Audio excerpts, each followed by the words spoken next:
I really appreciate you coming on and sharing some time today. I'm honored to be on. If you just want to start this thing out by introducing yourself, telling us a little bit about you, we'll get the ball rolling from there. Yeah, so my name is Ryan Coleman. I am a personal trainer and online coach, primarily focusing in more body composition, weight loss type, more muscle gain type physique. I guess physique athlete isn't really the right word for it, but I do have a history in natural bodybuilding. I was a natural body up until about a bodybuilder up um, until about a year and a half, 2 years ago. I started kind of decided that it wasn't necessarily for me anymore. Not because I didn't enjoy the process of it. It just was kind of like a lot of unnecessary stress that I had on my life that didn't necessarily need to be there. So I decided that to kind of walk away from competitive bodybuilding and take more of a lifestyle approach and take what I learned from competitive bodybuilding and put it more into like a lifestyle sense and help people really truly turn fitness into a lifestyle. I am from a small town in upstate New York, or, if you're from real upstate, I guess you wouldn't call where I'm at upstate New York, but I view like, it's a city and then it's everything else as upstate New York. So I'm from a small town. It's actually the Binghamton area, but more specifically, the Newark Valley. So it's actually, I looked up the census when I sent you my bio, and it was 987 people in 2019 in the town of Newark Valley. So less than 1,000 people is where I grew up. My high school graduating class was we had a little over 100 kids in my graduating class, and that was like big for Newark Valley. It was like one of the biggest classes to ever like come through, I think. So really small town, kind of yeah, it's definitely a small town guy. But it's honestly awesome that we can share our message and kind of help people through social media and the internet, like you said in the beginning. Technology is awesome when it works. So I've definitely been using that to my advantage to help grow my online coaching business, and then also just the in-person personal training type things too. So I'm from a family of 10 people. So mom, dad, five brothers and two sisters and myself. So 10 people in total, all from one marriage, just mom and dad. My family is literally everything to me.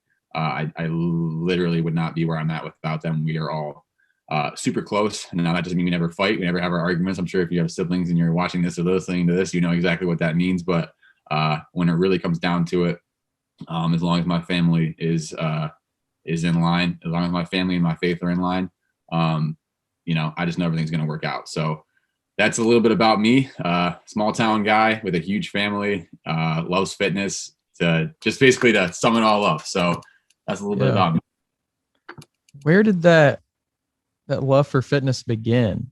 I'm from a bigger city, but I know, a lot of people from smaller towns, certainly not as small as that. That's definitely Oh the yeah. the epitome of small town, just Oh yeah. literally. I mean, there was more people in my high school than there was Yeah. in the Yeah. town, but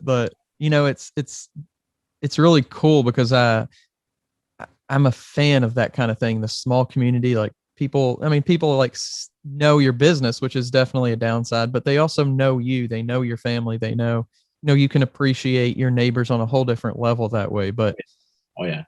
where did you kind of fall in love with fitness? At what point did that kind of start to happen? Yeah. I mean, I was always like an athlete growing up. I always played baseball, basketball, football. Like from as far as I can remember, I started playing all those sports when I was like probably like I remember I actually was born in Chicago, and my dad. I remember the day he drove up in his. Uh, we lived in actually a suburb area when I was like the age of 0 to like 4 or 5 years old, and I remember him driving up his blue pickup truck with a baseball glove with me when I was probably about 3 or 4 years old. And that was the first time I remember playing a sport. So it was kind of like from a very, very young age, I was always playing a sport, always active in sports. Loved the community, just loved it, loved competing.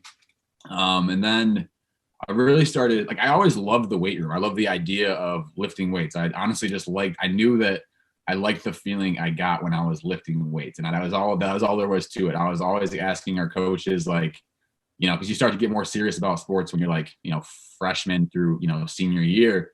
And I was always asking my coach, honestly, I felt like I always enjoyed lifting more than I actually enjoyed the sports. And I was like a decent athlete. I wasn't anything special, like just like a small town type school, but I was a decent athlete, I guess. And I always wanted to be better. And I always felt like like lifting weights just kind of made sense. Like if I'm stronger, I'll be better at sports. So I was always like, on my coaches, like, hey, when are we going to go in the weight room? You guys said we were going to go in the weight room. Like, can we lift weights? Can we lift weights? They're like, yeah, we'll figure it out. And we never really did. So it always kind of upset me.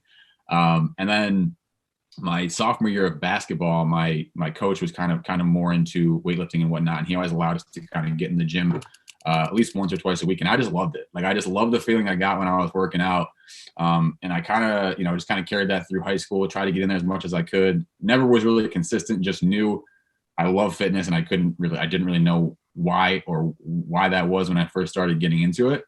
I think it was kind of just something that God put on my heart from a very young age, that I just enjoyed fitness. I didn't really know the reason behind it. I just really enjoyed it. And then going into my senior year of football, I knew that I wanted to be bigger and I wanted to be stronger, and I really wanted to put my most, into the weight room during the summer. So I was working at a golf course super early in the morning from, basically 5 a.m. till 2 p.m. So when I got out, me and my best friend, who actually lives right down the hill from me, we grew up, basically 30 seconds away from each other.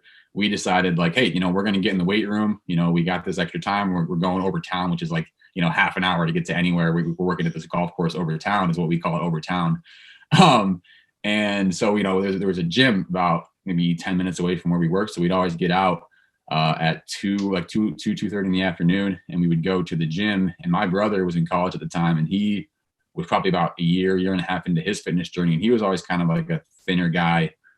And he got into the gym, and I saw him get like super jacked in like, year and a half, just like killing, eating all this food, lifting all these weights. And I was like, I want to be like Kevin. I want to get jacked like Kevin. I want to be big for football. And there's always other players that I always looked up to. And I'm like, these guys are all the best players. They're big and they're jacked, and I want to be one of the best. So that's what I got to do. So me and my best friend Dakota, we like just, kind of were drawn to it. And he's still honestly probably one of the fittest guys I know. He's not on social media, and he's just kind of a low key guy, but definitely one of the fittest guys that I know. And kind of having that best friend to go with me every day, and then also my brother, who kind of taught me, kind of got me started on it. Now the roles have kind of flipped. I'm actually helping him a little bit with his fitness right now. But that's kind of what got me into it, from a young age, sports, and then kind of just being drawn to the weight room. And then eventually, like, I just decided I didn't want to play sports in college. And probably wasn't good enough anyways, to be honest with you.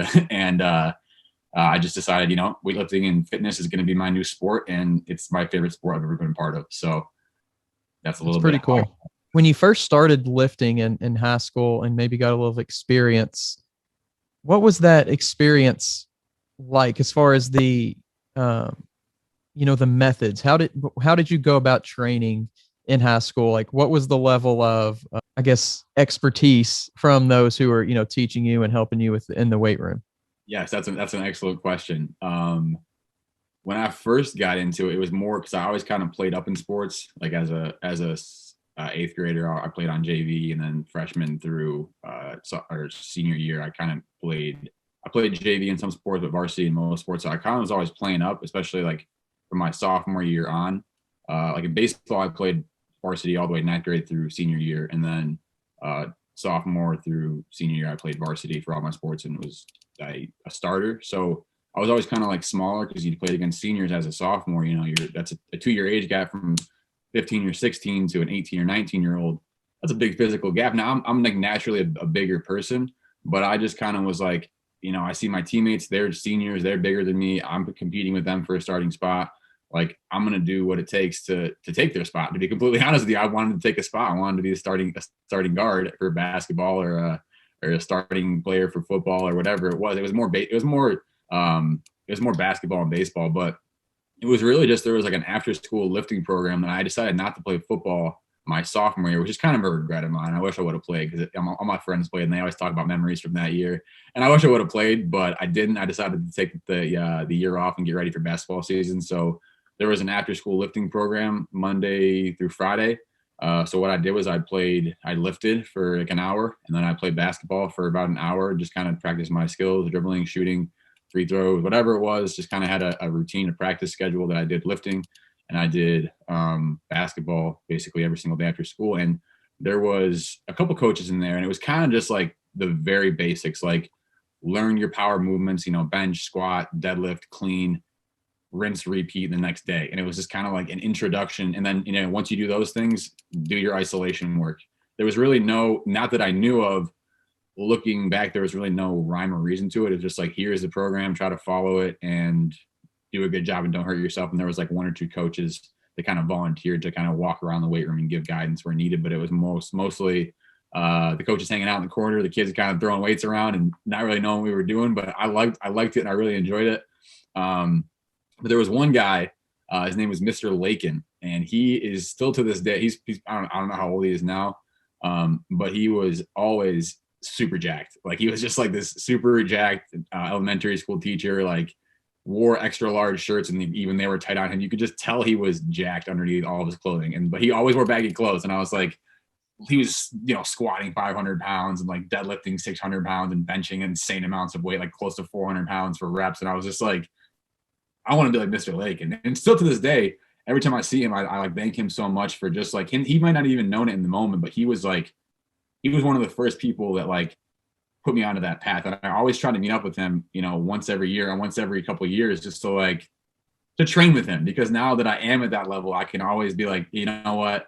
Thank you, Mr. Lakin, so much for like setting, leading by example, which is like that's the only way to lead is by example. And he was always a guy well in his 50s, literally the most jacked guy in the weight room, leading by example and not getting anything from it.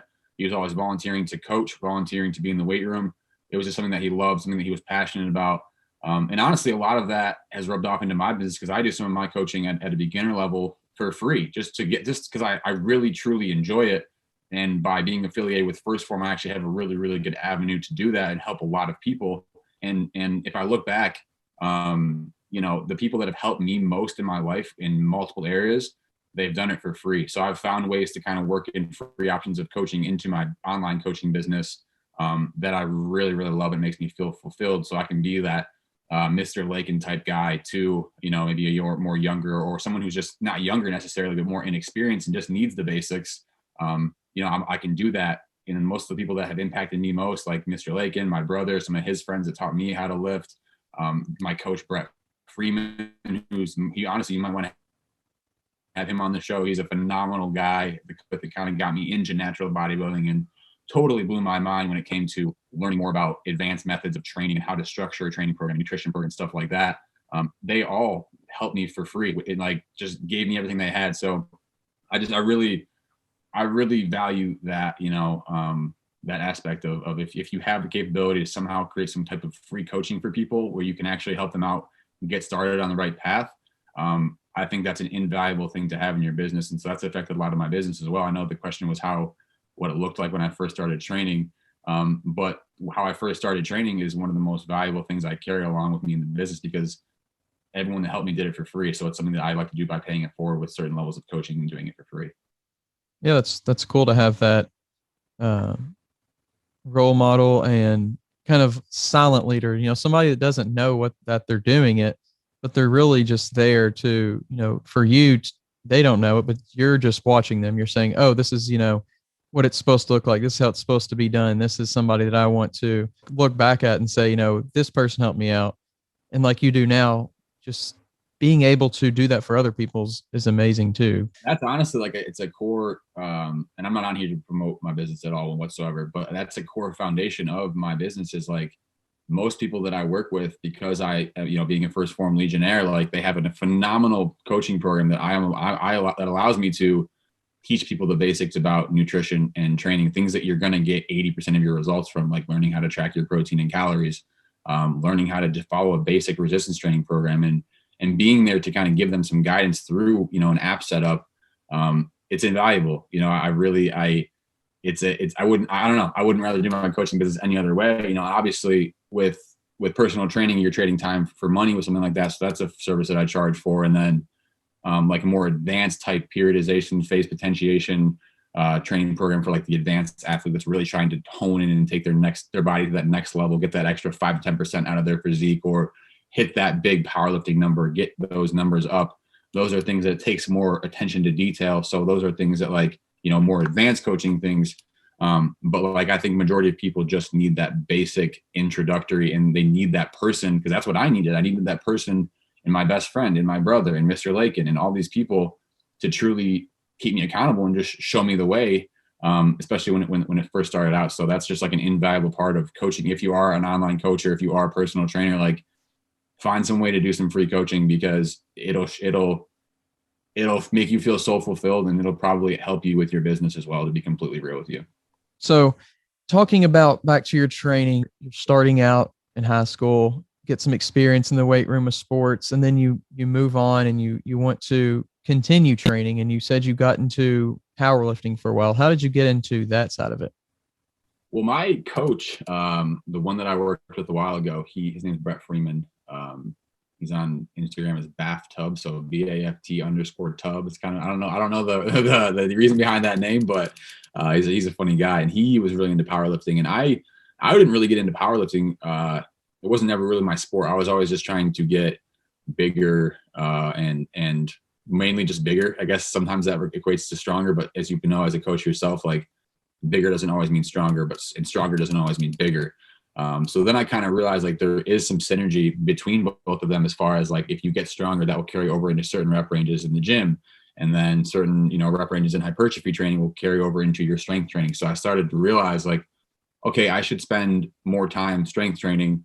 And I've never competed competitively with powerlifting, but I'm just a student of training. I'm going to read a book. I'm going to take everything that I can about it on powerlifting, because I wanted to open that platform for coaching as well, and to help people with that. I wouldn't say that's a majority of my clientele, but it is a few people that I help with powerlifting, because it all just comes down to like, if you master some concepts and principles and within how to structure a training program, now it's just plug and play. And it's kind of like a dance on a week to week or bi-weekly basis when it comes to structuring a program. When you control the input, which would be the training program, the nutrition, all these things, all these variables, you can control the output. So I want to be as well versed as I possibly can, whether when it comes to strength training, when it comes to powerlifting, when it comes to power building, when it comes to competing, so that I can honestly say, hey, you need help, I can help you, regardless of if your goal is strength training, regardless of if your goal is power training, whatever your goal is. I want to be able to say, I think I'm very, very confident that I'd be able to help you. And I know you're probably, as a business owner, you're supposed to niche down. And I think that majority of my clientele is weight loss, fat loss, body composition type clients, but I would never want to turn somebody away that I know I could help. So it kind of was just like one of those things where, okay, I want to help. My genuine mission is to help as many people as possible through fitness. And I think that if my sport is weightlifting, well, that means hypertrophy training, that means power training, that means strength training, that means, functional type movement training. And if I'm dropping the ball in any one of those areas, well, then what kind of a coach am I? How can I call myself a leader and a coach if I don't know how to coach every single area? Because, cross training could tie into hypertrophy training, which could tie into functional training, which could tie into strength training. And if I am not well versed in all these areas, well, I'm not a very good coach. And if my mission is to help as many people as possible through fitness to change their lives, and they have a goal of strength, and I say, well, I only really work with, this type of training, I think it's beneficial to be a master of one before trying to master all of them. But I felt like I kind of, and you never really master anything. That's kind of a bad way to put it. But I think by opening myself up to, okay, I'm not comfortable with strength training, but I'm going to try it for myself. And I got pretty strong. And then I realized, okay, now I'm getting bigger because I'm stronger, and it's carrying over into hypertrophy. How can maybe some cross training, functional movement, how does that carry over into this? So I like to be able to serve a multitude of people as best I possibly can. So I just thought that learning as much as I possibly can about training, whether it be hypertrophy training, whether it be strength training, power training, whatever it was, I just wanted to be the best that I possibly could be, and truly help as many people as I possibly can through fitness. And I felt it was my responsibility as a coach to learn as much as I could about training, nutrition, supplementation, to truly, when someone comes to me, there's no guesswork that they have to do to get where they want to go. It does all tie in together. You can't really be great at one thing without having some knowledge or some experience in different areas. For sure. And this is what the research might say. This is what the book that I read might say. But have I tried to implement that in my own training, in my own nutrition, before I've asked somebody else to do it? And if the answer is no, you probably shouldn't be coaching that person in that realm, because you're doing them a disservice because you yourself haven't gone first and led by example. within the realm of strength training or fat loss or hypertrophy. And like I said, like my goal is to help as many people as possible through fitness to change their lives. And if I'm dropping the ball in any area when it comes to that, because I haven't first, led by example and shown, hey, this is how you get strong. I can say this because I've done it. I think a lot of people have like built-in BS detectors. Like, okay, this guy is talking about strength training, but he's never bench pressed up more than 315 pounds.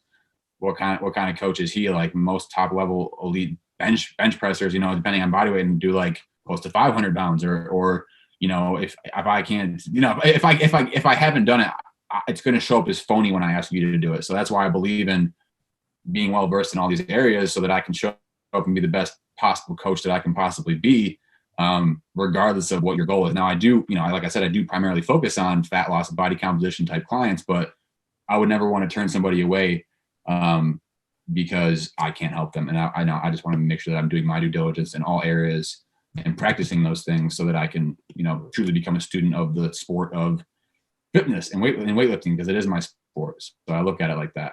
The relationship, definitely. You have to have that trust. As a coach, you're a professional. Like if you went to the doctor and they were saying, you could try this, or, I'm not like, try this, I don't know, or we'll see how this works, or whatever it is. Like because they're not very confident in it. I'm not going to that doctor. I'm not taking that recommendation. So I think, if you look at it as I look at, and I said, when we first contacted each other was like, I feel like one of my biggest achievements I felt like is I can say that I do what I love for a full-time living right now. And it's only growing, which is like, it's such a blessing. I could honestly say I love that. And I get to do, you look at like a professional athlete, and I'm not saying like I'm like LeBron James or whatever. That's not what I'm saying. But I do feel like, if like lifting is a sport, like why can't you do that as a profession? So I kind of translated it over to like, okay, you play basketball, which is probably like my main sport. Maybe I was best at out of the three that I played. Like, okay, there's an asset of free throws, there's 3-pointers, there is layups, there's dunks, there's passing, there's dribbling. There's so many different facets where if you can only do one of them, you're not going to be a very good basketball player. You can be the best dribbler in the world, but if your shot is garbage, you can't make a free throw, you can't make a layup, you can't pass the ball, you're a trash basketball player. And it's the same thing with fitness. Like if you don't know how to get stronger, if you don't know how to get bigger, if you don't know how to get a handle on your nutrition and supplementation and water intake and lifestyles type stuff and mindset type stuff, like what kind of a coach are you? How can you progress if you only know how to lift in the rep range of 10 to 12 or 12 to 15? If you don't know how to do good form, if you don't know how to critique these things, especially as a coach and within a sport that I love, and I say that in quotations, a sport. I don't know if you want to be fitness as a sport.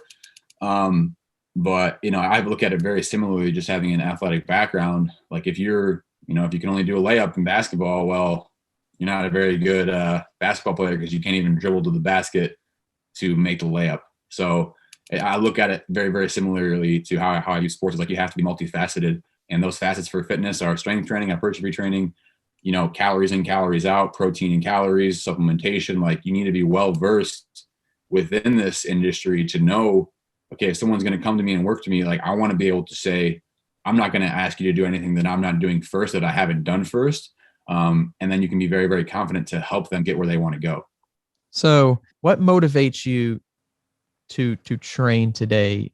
You talked a little bit about just kind of increasing your understanding and your experience and your knowledge for the clients, but is there anything else that motivates you? Yeah, there's a couple things. I mean, sometimes like I guess the most base level one is just like, I can honestly say I love it. Like I love working out. I love training. I think it's just something that God put in me from a very young age. Like I remember when I first got into the weight room when I was like in 7th grade, like I just felt at home there. Like I just loved it. I loved getting under the bench. And even if it was like, I could only do 135 for like 2 reps or whatever it was, like I remember we had this, we were doing strength testing, and it was my first day in the weight room, and everyone else was like on this program, and we were doing strength testing. And I remember I did 135 for 2 reps, and everyone else that had been on the program was doing it for more. And I was just like, that pisses me off. Like I want to be better, and that was really like the first, I think this is a pretty common trait in fitness people, is like the idea of personal development. And it was really the first area of my life where I felt like I was in control of everything that I got out of it. So no one is going to force me to go to the gym but myself, and no one decides what I do with my time. I either sit on my butt on the couch or lay in bed or watch Netflix or go to the gym and get, 0.5% better.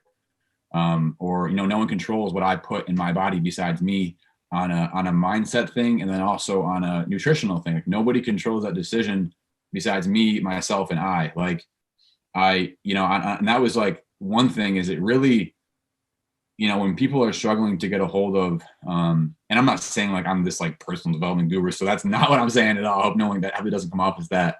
But I think that when you can get one area of your life in check, it'll start to overflow into other areas of your life, because everything comes down to concepts and principles, whether it's your business, whether it is your fitness, whether it is your relationships or your finances or whatever it is.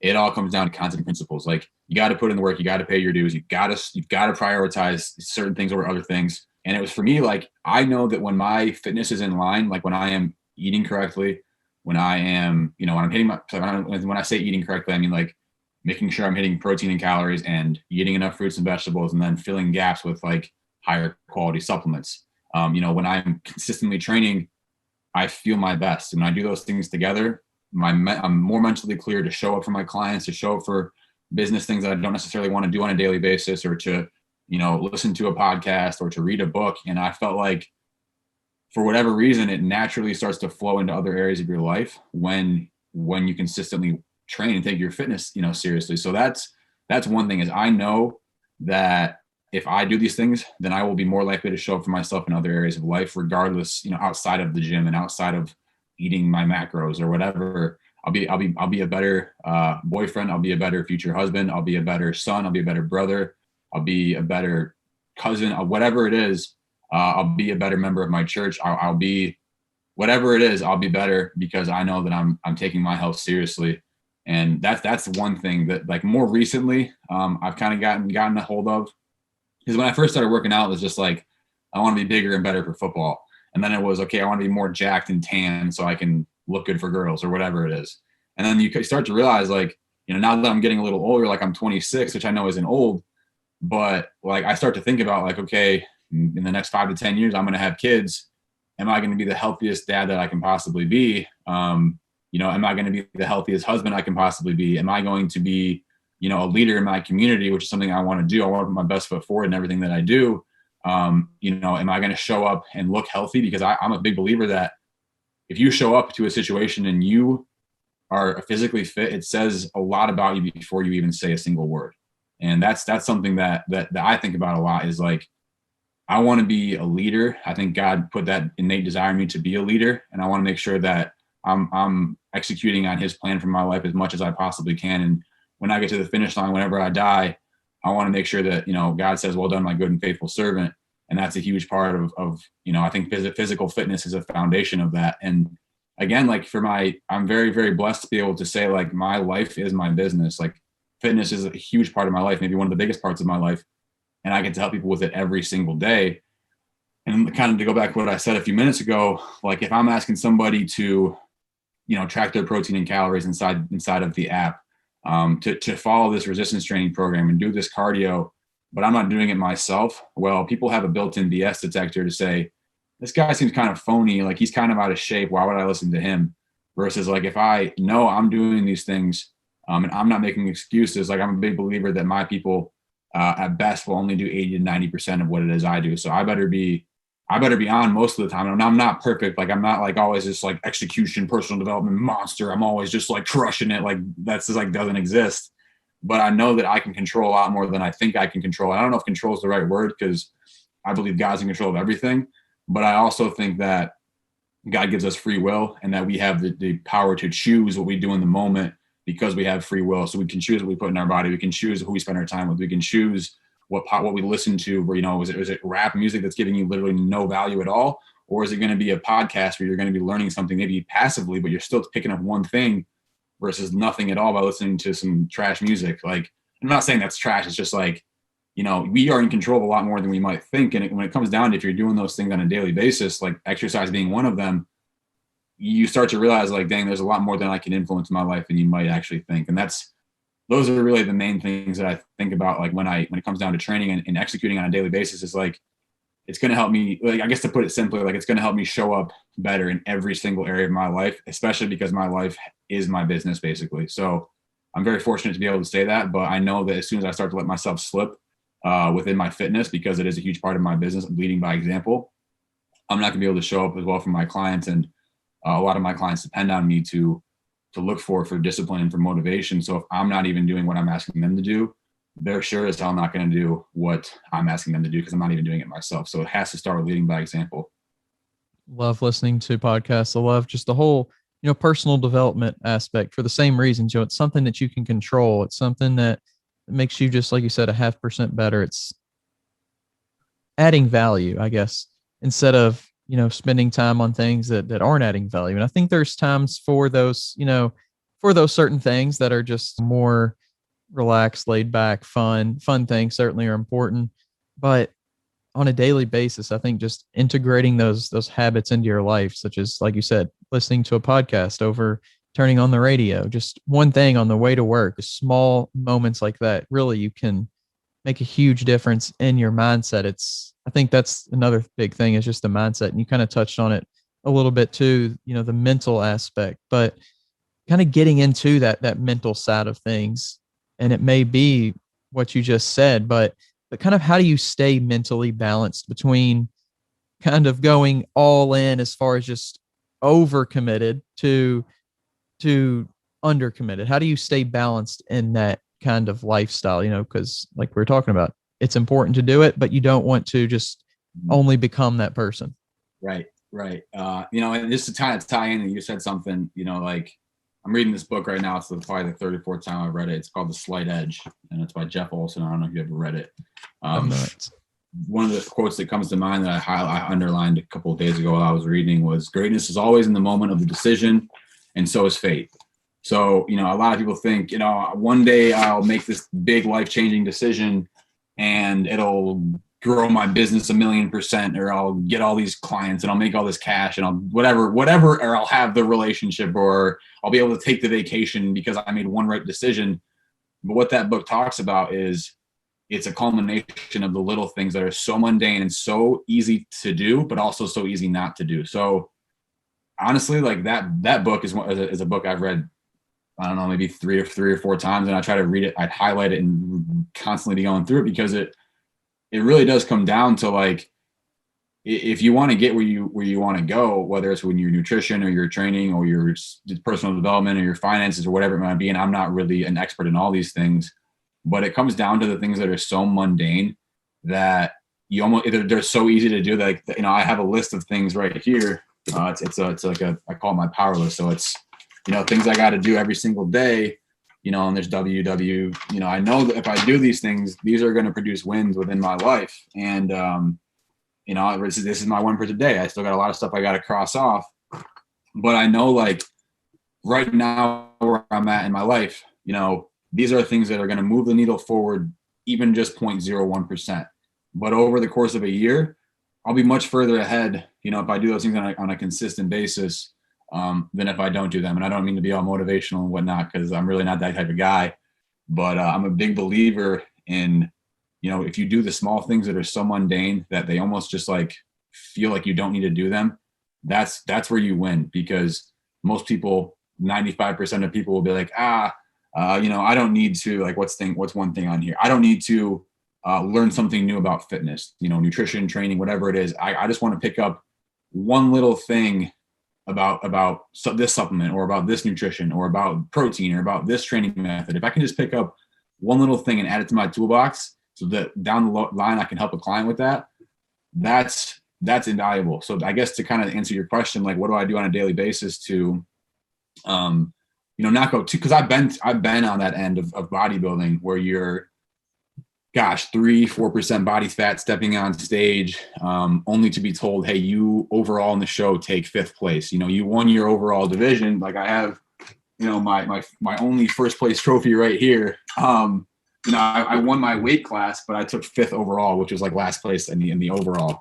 So that was cool and all, but, like, it really defeated me because I was like, man, I put in 22 weeks of work to be told I'm 5th place. And then I literally went from 190 some pounds being absolutely shredded to the bone, probably unhealthily, back up to like 240 pounds. Like, if you go too far to one end and you're competitive with another competitor or with so-and-so on Instagram or that other person in the gym, eventually that's going to bite you in the ass, because it did for me. It did for me. I was like always looking at, how can I be the most shredded? How can I try to show up and get, credibility from other people and get acceptance from other people?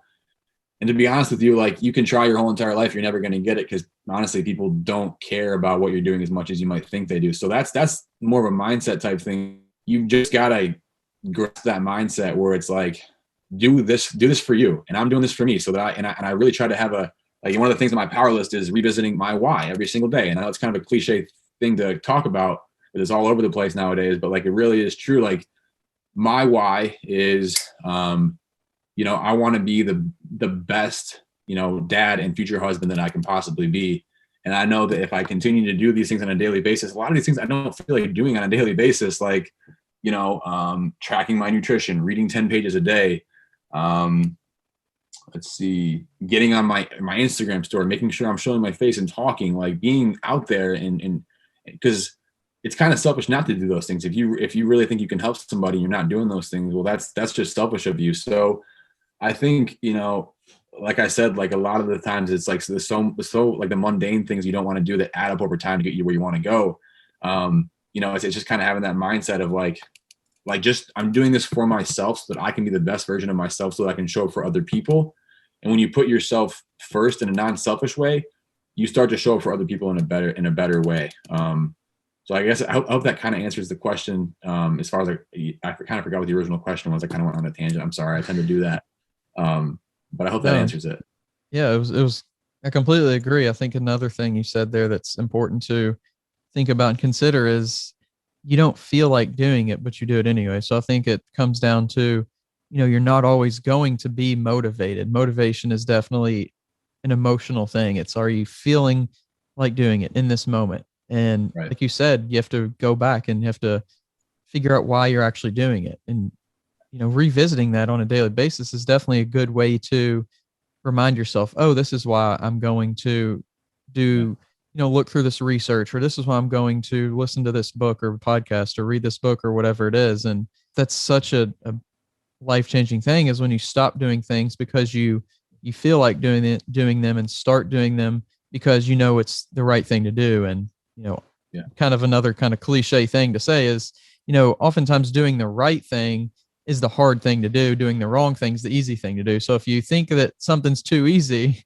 reevaluate if it's actually a valuable thing that you should be doing. Right. It's much easier to turn on Netflix than it is to open a book. So yeah, definitely it has to be a higher reason, and you have to be able to stick to that. Yeah. Especially in the beginning, when you first start, like maybe make a list of 5 things that, if you do every day will improve one area of either your fitness or your finance or your relationship. Like, just make a list of 3 to 5 things and do those things every single day. Because, if you try to tackle it all at once, that was literally my life from 18 until 23, 24, like trying to tackle a billion things all at once. It's overwhelming when you first get into it. If you're used to watching Netflix and you're trying to read more, just start with 10 pages a day. And then maybe after you get your 10 pages done, you can watch Netflix or whatever it is. Start small. And then once you feel like you've got those things mastered, keep them on your list, because the things that got you here are the things that are going to keep you here. And if you want to get to a different level, you got to add little things in on top of what you're already doing. So don't overwhelm yourself with those things. Like, if you're just getting into fitness for the first time ever, set the goal of training once or twice a week and get a small win. And then do that for 2 to 3 weeks, and add in the third day, find a good 3-day split. Get that under control until you feel like that's just a habit for you. Okay, then improve on that. But I think it's really, really important not to underestimate starting small and building some momentum, getting some small wins with whatever it is, and then, progressing to the next level with whatever it is, you're trying to progress in. Starting small is so important. And I think another important thing is keeping it fun. It has to be discipline. It has to be, doing it. But if you're not enjoying it, if you're not actually loving the process, because the process is definitely, that's the whole thing of it. You're never going to reach your final destination until obviously you can no longer do it. So Right. how do you keep it fun? What advice would you have as far as, trying to keep things fun, and how do you do that? Yeah. How do I keep it fun? As far as like fitness or just life in general, or just Yeah, both? fitness and just trying to, improve. Well, with fitness, what I tell people, like you could have the best coach in the world. There's some really smart guys out there. There's a bunch of great coaches. You could have the best coach in the world. They could lay out the perfect 5 day a week training split for you with the right amount of cardio, the perfect meal plan for you based on your macros, or tracking your right amount of protein and calories, carb cycling, blah blah blah, all this stuff. But if you're day one and you're just getting into that, you're not going to be able to adhere to that at all. So the biggest thing I focus on before looking at what's most optimal, because it's my job to show people what's most optimal and give you the best results, lay everything out, and then you make the decision. So I'm a big believer, like, first and foremost, like what are you going to be able to adhere to realistically? Let's sit down, let's have a real conversation and say, what are you going to be able to adhere to? I love working out because I love to lift weights. I don't love to run. I'll do it on occasion. I don't love to run. I don't love to do CrossFit. I don't love to do yoga or Pilates. I don't necessarily coach a lot of CrossFit because or any CrossFit, to be honest with you. I understand the value of it, but I know I don't love it or enjoy it. So long term, it's not the best thing for me. Now I'm down to switch it up and try and challenge myself for a couple of weeks or whatever, always. But I know when it comes down to my core level of training, just to put it for a training perspective, like, I know I'm going to be the typical traditional weightlifting bodybuilder type bro guy, because I seriously love training like that. If you're an athlete and you like to train more athletically, explosively, like you enjoy that training, stick to that, because that's what you're going to stick to. That's what you're going to adhere to. And the biggest thing is the most fun thing is getting results. And so that's kind of what I focus on, is like, if you want to get results, you have to be able to adhere to it, because when you adhere to something, that leads to consistency, and consistency in your training and your nutrition and your supplementation and your lifestyle leads to results. And the most fun thing you can do is get results. So first off, find in your training plan what's fun. If you're just getting into it, try CrossFit, try powerlifting, try traditional bro type bodybuilder type lifting, try Pilates or yoga, or I recommend, in order, just like some good recommendations, like your plan should have some resistance training in it. So some weightlifting type things, that could be CrossFit, powerlifting, even some types of yoga, functional training, body weight training, things like that. You should have some resistance training. You should have an aspect of cardio in it.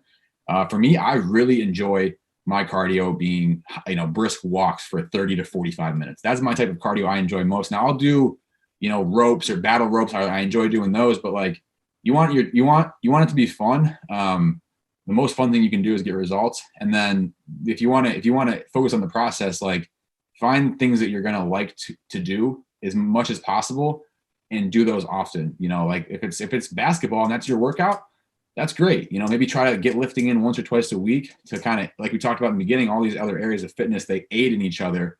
But what's most important and what's most fun is something you're going to be able to adhere to long term, because like I said, the most fun thing you can do is get results. And the only way you're going to get results is by being consistent. And the only way you're going to be consistent is by coming up with a training and nutrition program that you're going to be able to stick to and enjoy long term. So I recommend people learn how to track their protein and calories, because every single food on planet Earth breaks down into protein, carbs, fats, or combination of two of those things, combination of all three of those things.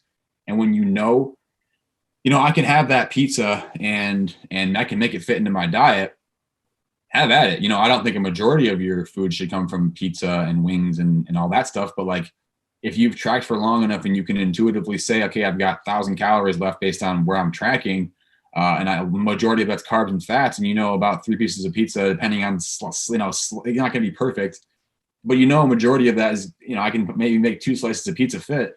Dude, have the pizza, because again, on the nutrition side of things, are you going to be able to just eat chicken, broccoli, and rice the rest of your life? No. You might be able to do it for 8 to 12 weeks. You're going to hate it the entire time, because after about 2 weeks of it, you're going to not ever want to touch chicken or broccoli again.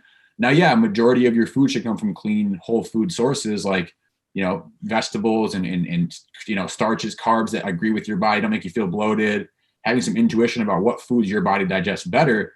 But like making those things fit into your macros on a consistent basis is crucial, because you'll be able to eat whatever you want as long as you hit your protein and calories and you're eating enough fruits and vegetables and filling, necessary gaps where you have in your diet with, high quality supplements. Well, then you're going to see really, really good results and probably feel better physically and mentally, especially mentally, because you allow yourself to live a fitness lifestyle and not be obsessed with it. That's a huge aspect for sure, is just making it something that actually works for you in the long term, because whether you're a serious athlete or just somebody who enjoys, the whole fitness thing, or anybody else, it really is, at the end of the day, it's called your fitness journey, because it's supposed to be, around your life. It's to make you better in life, at life. So kind of around that idea, what would you say is maybe the biggest or most important aspect of fitness that kind of translates to life? Yeah. I think we kind of alluded to it a little bit earlier, was just like and maybe I might say this and some people might disagree with it, but maybe it's because they haven't experienced it for themselves yet. But you're 100% in control of your fitness level. And I say that cautiously, because obviously there's things that can happen, heart attacks, cancer, genes that you have no control over, you're born with. So I say that, but I also realize like there's things that are out of your control that you can't control sometimes. Like sometimes healthy people get cancer. Sometimes healthy people have heart attacks or strokes or whatever it is. There are things that are outside of our control. But I think for the most part, when it comes to weight loss, weight gain, mental clarity, things like that, it is a large part to do with what you put in your body and how much you move your body. So, I mean, as far as, that goes, it's important the most important thing to realize is extreme ownership, and saying, I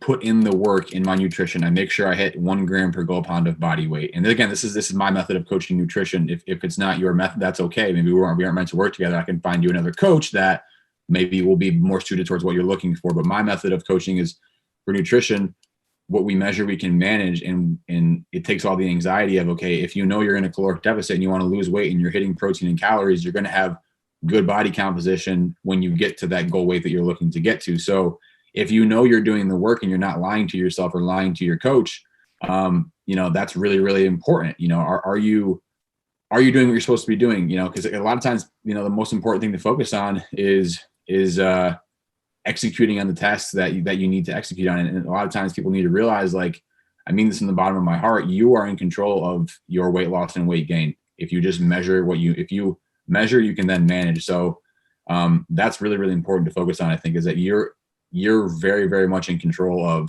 like I said, how you spend your time. Do you choose to go to the gym for an hour, or do you choose to sit with your friends and gossip for an hour? Do you choose to go to the gym for an hour or watch Netflix for an hour? Do you choose to, go for a walk, or do you choose to sit down and play video games? You're in control of every single one of those choices when it comes to the moving your body side of things. So that's one pillar of fitness. You have to move your body in some way, shape, or form. Now, everyone's goal is going to be different.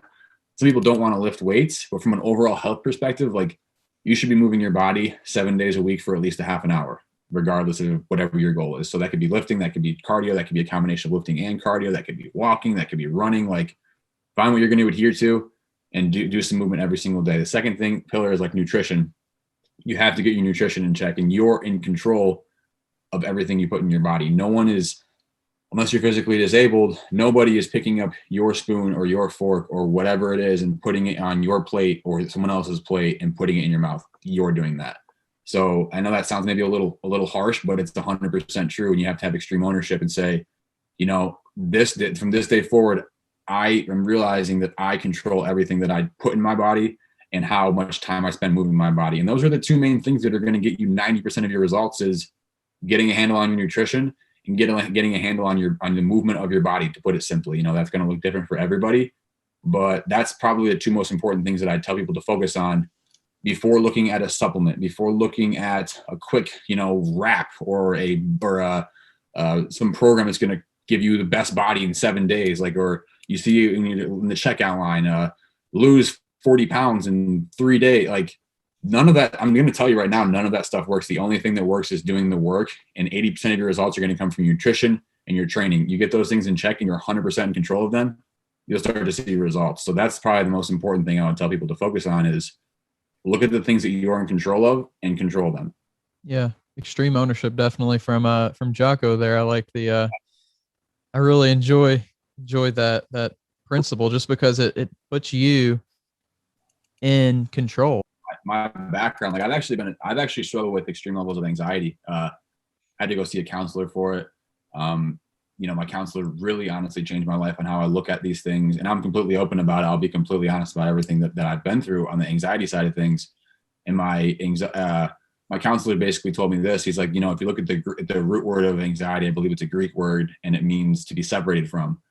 Take that one step further, and it means to be separated from your core values. So the things that you believe you need to be doing in your gut. So, I think working hard is a core value of mine. Eating right is a core value of mine. Working out is a core value of mine. And when I was most anxious, I wasn't doing any of these things. And when I started doing them after I went to go see a counselor, things got better. And then I stopped doing them again because I just got lazy. And then I decided to take the easy way out. I went to go see a doctor. They put me on some medication. And obviously, everyone's situation is different. I am not a doctor. Consult with your doctor before you ever take my advice on this. But I got put on medication, and I never truly needed it. I just wasn't doing what I was supposed to be doing when it came to, I showed you this power list that I have here. There's about 20 things that when I know when I do them on a daily basis, I can go to bed with a clear conscience, knowing that I took extreme ownership that day. I did everything I needed to do in my business. Obviously other little things come up and pop up that aren't on that list that I have to get done. But I know that for the majority, if I do those things every day, those are little needle movers in my relationship, my life, my business, my fitness. Like, the needle gets moved when those things get done.